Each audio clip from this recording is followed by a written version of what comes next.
I'm Adam Watson. I'm Julian Watson. This is the Dark Slayer Mafia Power Hour. Today we're going to be looking at Too Cool to Be Forgotten. We're going to do something a little different with this one. So, since this is a full size graphic novel, I don't want to show every single page. It'd take way too damn long to go through all that. Yeah. So, we're going to do the graphic novels a little bit more like a review style, if that makes sense. What do you think of the cover on this, just right off the bat? Does it invoke anything to you? No. So the design on this is excellent, and yeah, you wouldn't know. But it's supposed to look like a pack of cool cigarettes. A menthol type cigarette. So I picked this up at Cosmic Monkey for $2. I would have actually paid more for it, though, if I found it for more expensive, because I love Alex Robinson. Yeah. If you don't know, he's also the creator on Tricked and Box Office Poison. Box Office Poison is probably regarded as one of the best slice of life comics of all time, if not the best. But in my opinion, his other works like this and Tricked are just as good. Yeah. So this story follows a character named Andy. Yes, he is an adult in these pages, with the desire to quit smoking. One of the methods that people try when they want to quit smoking is going through hypnosis, which is what he does. He, of course, thinks the whole thing's bullshit. I mean, like, would you go to a hypnotist thinking it was anything else? No. But after he's hypnotized, this is a really cool way to do a page. Yeah. My only complaint is, since this book is so small, it was really hard to read all these words. And I did actually read all the words. But it's still an awesome design. So he wakes up after being hypnotized, only to find himself as a 15-year-old in high school. This is how he sees himself, but after a couple of pages, it'll start going back and forth between. See, it's after he sees himself in the mirror. He starts seeing himself as his 15-year-old self. So,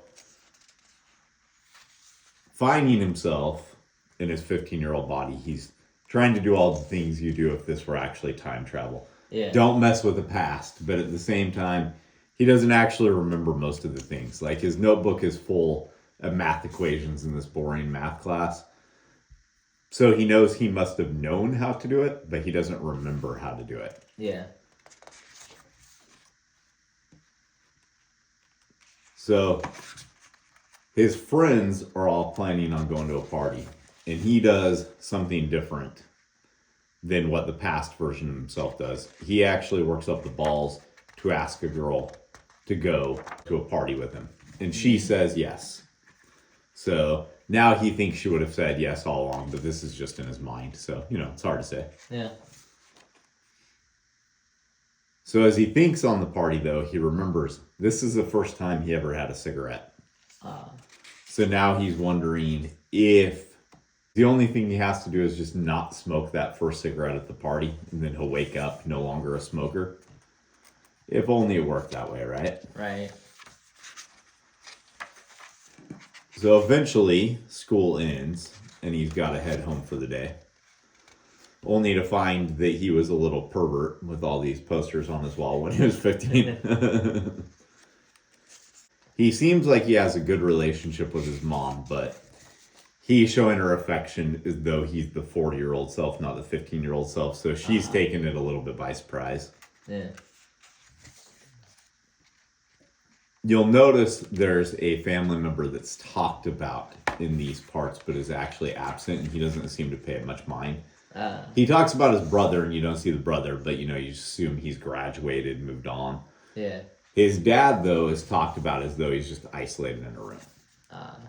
So this is what he and his sister will look like when they're in their 40s. His sister has just had one bad relationship after the next, but this is her in his memory when he was 15. So he decides to talk his mom into allowing him to go to the party. And surprisingly, she agrees as long as he doesn't drink. And then he tries some stuff to get attention at school, just be however he wants to be, spiking his hair like this. He immediately gets called into the principal's office, though, and the principal wants him to quit acting out. It implies that he's been acting out a lot during this time period. So I think you can kind of see where that's going, right? Yeah. So eventually he arrives at the party and he lied to his mom because he ends up drinking while he's there. And then stops himself as he's making out with the girl that he went with, because it finally crosses his mind that he's making out with a teenager. This girl is the same age as his daughter. So, yeah, you can't keep doing that even if you're in the body of a 15-year-old. And that really drives the point home when they show it like that. He avoids having the cigarette at the party, but that doesn't seem to snap him out of anything. So it must be something else. But he goes to sleep thinking this is it. You know, he's going to wake up and he'll be his 40-year-old self again. So he's a little bit surprised after he wakes up and he's still in his 15-year-old body. Huh. So it wasn't whatever was going on at the party after all. That might have been where he had his first cigarette, but it's not where he actually became addicted to them. So eventually, he makes his way home for the day, and when he does, he calls up the girl who will be his wife. She has no clue who he is. She thinks he's just some random nut job. And he's starting to get lonely and desperate. And then it occurs to him, he hasn't seen his dad the entirety of the time he's been in his past. He never went in and saw him as he was living his final days. This is really good. The way he did all these memories intermixed in their faces. That's super strong storytelling. Yeah. So when he goes in, you finally find out, confirmed, that his dad is in fact dying. And he has the conversation with him that he wished he could have had back then, mixed with what he wishes he could tell him now. You know, he's pissed off that he's died, pissed off that he died before he got married, pissed off that he died before he had kids. Yeah. And basically just tells him everything about the way his life's gone, what he's missed out on, and the anger he has because his dad died at such an early age. Yeah.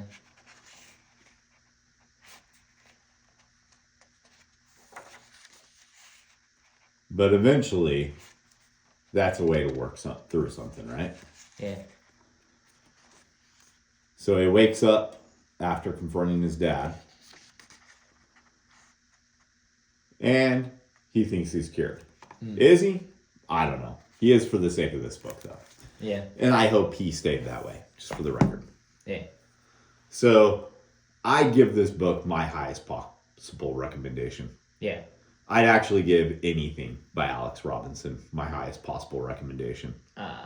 Even if you think you don't like slice of life books, you just don't like them because you haven't read anything that Alex Robinson created. Yeah. You got anything else? Nope. All right, let's go make some comics. We didn't create the comics that were featured in today's episode, but we did create these. Check out Ghost Assassin in the Cards and the Chihuahua Who Flew Away mini comic, both of which were written by me. The Chihuahua Who Flew Away was illustrated by me.